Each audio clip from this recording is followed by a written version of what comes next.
معمولا همیشه یک جنگ درونی داخل ذهن افراد اتفاق میفته که آیا من جذاب هستم یا جذاب نیستم. خب شما معمولا جذابتر از اون چیزی هستید که فکر میکنید.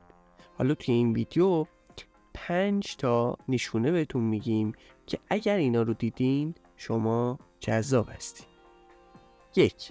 مردم غالبا متوجه ورود شما میشن.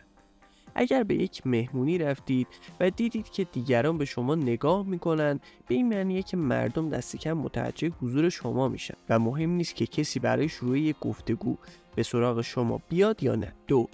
معمولا تمایل دارید لبخند بزنید.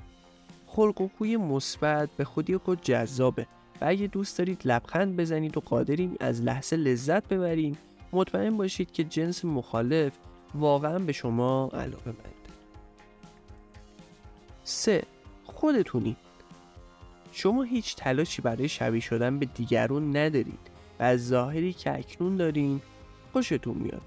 متمایز بودن شما توجه زیادی رو به خودش جلب میکنه و به دیگران این امکان رو میده که بدونن شما از زندگی و از خودتون چی میخواید.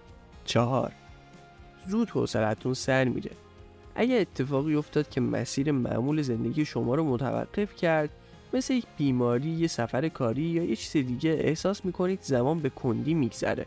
شما به برقراری ارتباط با افراد زیاد، قرار ملاقات و دیدن دوستاتون عادت دارید و حتی اگر از تنهایی لذت میبرید، انزوای اجباری شما رو آزار میده. 5.